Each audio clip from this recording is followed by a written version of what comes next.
കുണ്ടറയിലെ custody മർദ്ദന case അട്ടിമറിക്കാൻ ശ്രമം. Police വ്യാജമൊഴി ചമച്ചെന്ന് മരിച്ച സിയാദിന്റെ കുടുംബം.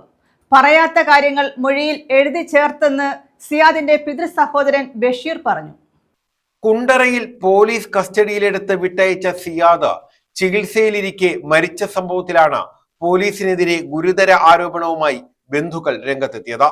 താൻ പറയാത്ത കാര്യങ്ങൾ തന്റെ മൊഴിയിൽ പോലീസ് എഴുതി ചേർത്തതായി സിയാദിന്റെ പിതൃ സഹോദരൻ ബഷീർ പറഞ്ഞു. പോലീസ് കസ്റ്റഡിയിൽ നിന്നും വിട്ടയച്ച ശേഷം രഞ്ജിത്ത് എന്ന സുഹൃത്ത് സിയാദിനെ മർദ്ദിച്ചതായി മറ്റൊരാളോട് പറഞ്ഞതായി തനിക്കറിയാവുന്ന കാര്യമാണെന്ന് ബഷീറിന്റെ മൊഴി ഉണ്ടെന്നാണ് പോലീസ് പറഞ്ഞത്. എന്നാൽ കേസ് അട്ടിമറിക്കാൻ പോലീസ് ഇത് എഴുതി ചേർത്തതാണെന്നും പോലീസ് തന്നെയാണ് സിയാദിനെ മർദ്ദിച്ചതെന്നും ബഷീർ പറഞ്ഞു. എല്ലാം എഴുതിച്ചിട്ട് എന്നെ കൊണ്ട് ഒപ്പിടിപ്പിച്ചു.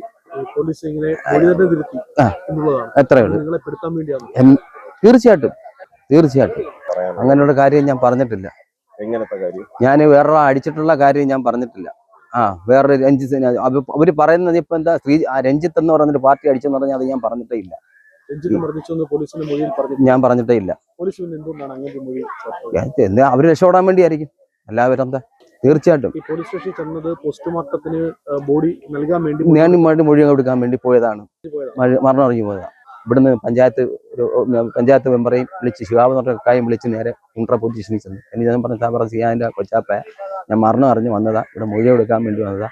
എന്നാ പറഞ്ഞിട്ട് കാര്യം ചെയ്ത് സിയവരെടുത്ത് പറഞ്ഞ് അവിടെ ഇരുത്തി തന്നെ എത്തിയിട്ട് പിന്നെ എൻ്റെ അടുത്ത് പല പല കാര്യങ്ങൾ ചോദിച്ചു. ഞാൻ പറഞ്ഞു എനിക്ക് ഒന്നും അറിയത്തില്ല എന്ന് പറഞ്ഞു.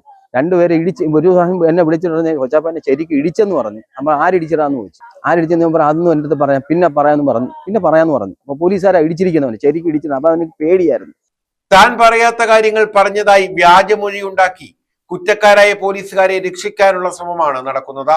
സിയാദിനെ മർദ്ദിച്ചിട്ടില്ല എന്ന് പോലീസ് പറയുമ്പോഴും പിടിച്ചുകൊണ്ടുപോകുന്ന സമയം തന്നെ ജീപ്പിനുള്ളിൽ വെച്ച് ശ്രീജിത്ത് എന്ന പോലീസുകാരൻ മർദ്ദിക്കുന്നതിന് ദൃക്സാക്ഷികൾ ഉണ്ടായിരുന്നു. സംഭവത്തിൽ മനുഷ്യാവകാശ കമ്മീഷൻ കഴിഞ്ഞ ദിവസം ഇടപെട്ടു. സിയാദിന്റെ മരണം ജില്ലാ റൂറൽ പോലീസ് മേധാവി അന്വേഷിച്ച് 7 ദിവസത്തിനകം റിപ്പോർട്ട് സമർപ്പിക്കണം. ഓഗസ്റ്റ് 5-ന് കമ്മീഷന്റെ സിറ്റിംഗിൽ അന്വേഷണ ഉദ്യോഗസ്ഥർക്ക് ഹാജരാവാൻ നിർദ്ദേശം നൽകിയിട്ടുണ്ട്. നീതി ലഭിക്കും വരെ നിയമ പോരാട്ടം നടത്താനാണ് കുടുംബത്തിന്റെ തീരുമാനം. നീതി എനിക്ക് തോന്നുന്നില്ല. ഇങ്ങനെ ആയിക്കഴിഞ്ഞാൽ നീതി കിട്ടുമെന്ന് എനിക്ക് തോന്നുന്നില്ല സാറേ. കാര്യത്തിൽ ഇങ്ങനെല്ലാം വളച്ചൊടിച്ച് ഓരോ കാര്യങ്ങൾ ഒരു ജീവനല്ലേ സാറേ, ഒരു ജീവനല്ലേ. ഒന്ന് ആലോചിച്ചു, മനുഷ്യനല്ലേ, എല്ലാവരും മനുഷ്യനല്ലേ. എന്നെ ഒരുപാട് പേര് വിളിച്ചായിരുന്നു. കുണ്ടറ സ്റ്റേഷനിൽ നിന്ന് പലവരും എന്നെ വിളിച്ചായിരുന്നു. അങ്ങനെ വിളിച്ച് ഇന്നൊരു പോലീസുകാരെ ഞാൻ പറഞ്ഞില്ലേ, പോലീസുകാരെ എന്നെ വിളിച്ചിട്ട് ഫോൺ ഓൺ ആക്കിയിട്ട് റെക്കോർഡ് ചെയ്ത് എന്നെ കൊണ്ട് കേൾപ്പിച്ചു. സിവിൽ ഡ്രസ് ചെയ്ത് പോലീസുകാരോടെ വന്നിട്ട് എന്നെ മേളിൽ കൊണ്ട് ഒറ്റയ്ക്ക് വരുന്നത് രഹസ്യപരമായിട്ട് എന്നെ കൊണ്ടുപോയി മേളിൽ കൊണ്ടുപോയിട്ട് എനിക്ക് പോലീസുകാരെന്ന് എനിക്ക് മനസ്സിലായി. അല്ല പറഞ്ഞില്ലായിരുന്നു. ഞാൻ പിന്നെ പോലീസുകാരെ എനിക്കറിയാം.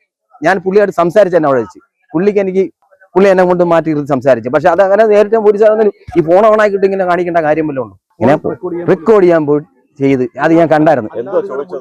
ചോദിച്ചത് ഈ കാര്യങ്ങൾ ചോദിച്ചു. നിങ്ങൾ അന്ന് മൊഴി കൊടുത്തത് ഞാൻ പറഞ്ഞു സാറേ ഞാൻ മൊഴി കൊടുത്തിട്ടില്ല. മൊഴി കൊടുത്തെങ്കിൽ ഞാൻ സാറിൻ്റെ അടുത്ത് ഞാൻ പറഞ്ഞിട്ടുണ്ട്. ഞാൻ ബാക്കിലെ കാര്യങ്ങൾ എനിക്ക് അറിയത്തില്ല. മരണം അറിഞ്ഞ് ഞാൻ വന്ന് അവിടെ മൊഴി കൊടുക്കുന്നേ ഉള്ളൂ. News bureau, Kundara.